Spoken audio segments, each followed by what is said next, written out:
European defense ministers have met in Norway, vowing to beef up NATO's northern flank against any Russian threat. The Joint Expeditionary Force is led by the UK and made up of mostly Nordic and Baltic states, but the group now has a new partner, Ukraine. 10 of NATO's northernmost members have reinforced the bond they forged more than a decade ago, a pledge to move first and fast together as the Joint Expeditionary Force, or JEF, if they come under threat. We are NATO's first responders, so this is a powerful signal to Putin and any other would-be aggressors. They're planning more coordination, more exercises, and now have invited Ukraine as a partner, recognizing its significance in European defense. Every kilometer we hold, every missile we intercept, every drone we shot down contributes to the safety of the continent. The JEF doesn't need to wait for the agreement of NATO's 32 members to act. These kinds of sub-regional coalitions can help maintain a presence, can provide responses, can do things to help deter Russia in areas without maybe having other countries in the alliance that might not be interested or might not want to do that.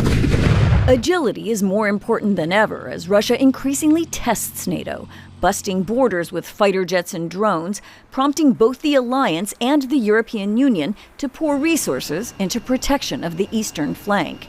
But the high north must also remain a high priority, researcher Andre Dietrich warns. The baseline scenario is that the Baltics will be next in line in a way, and we absolutely need to take that risk very, very seriously. But at the same time, we must not neglect the other regions where there can also be a crisis, and we can see a confrontation between Russia and NATO. And the Arctic is the region that we should be looking at right now. NATO's just taken a big step to do that, establishing a new Command Air Operations Center in Bodø, Norway. Until now, those hubs have only been in Germany and Spain. The new center will be housed in a Cold War-era military base inside a mountain, protected from nuclear attacks. It makes perfect sense, because I think a case can be made that we are in a new Cold War. The goal of boosting Arctic defense is to keep it cold. Now, until now, all of the JEF participant nations were NATO members. I asked DW's Teri Schultz, who filed that report, if Ukraine's participation in the group could bring it closer to NATO membership as well. That's right. They are all members now. Of course, Finland and Sweden being the latest members of NATO, which were JEF members for more than 10 years. So that's one of the reasons why this smaller organization was important. For Ukraine, of course, it's grateful to be included because it would very much like full NATO membership. And most, if not all, of these countries are actually advocates of bringing Ukraine into NATO sooner rather than later. So this is the closest Ukraine is getting at the moment. But of course, it's not a one-way street. As Ukrainian Defense Minister Denis Shmyhal pointed out there, every missile that's shot down by Ukraine headed this way doesn't enter European territory. And all of those nations definitely understand that they have a lot to learn from Ukraine. So this will definitely benefit both sides. JEF doesn't depend on agreement from NATO's 32 members. What actions has that allowed the group to take in the past? That's right. It can move just with the agreement of the 10 countries, which, of course, is much quicker than getting 32 stretched all across Europe. They do exercises on their own. They practice how operations performed by these 10 countries would fit into NATO. In the past, for example, when we saw some of these Shadow Fleet tankers presumably cutting undersea cables, the JEF actually operated their own smaller protection force called Nordic Warden before NATO itself set up Baltic Sentry. Just recently, another example, Estonia practiced actually taking control of some British ships. So they're very much focused on interoperability. And you've got the best funded, best equipped militaries in NATO in the JEF. So it's a pretty high level military force there. You also mentioned NATO opening a new combined air operations center in Norway. What is the alliance hoping to achieve with this new hub?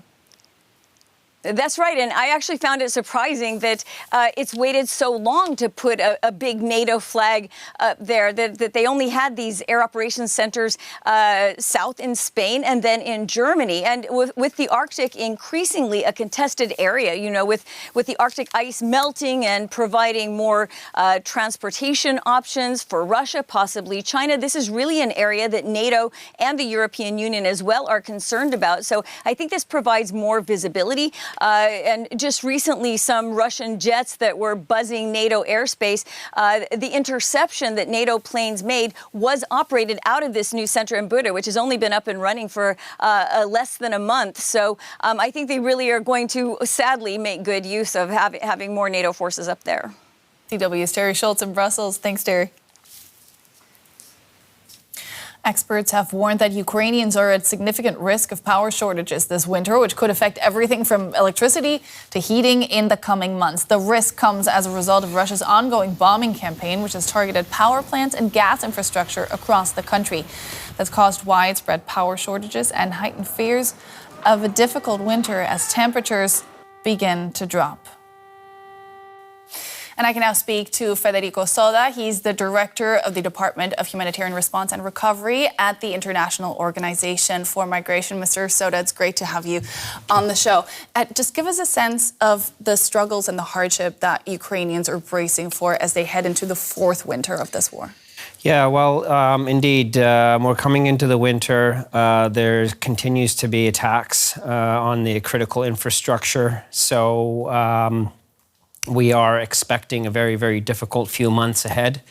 We are working on rehabilitating infrastructure and providing basically preparation for winter with sustainable heating solutions.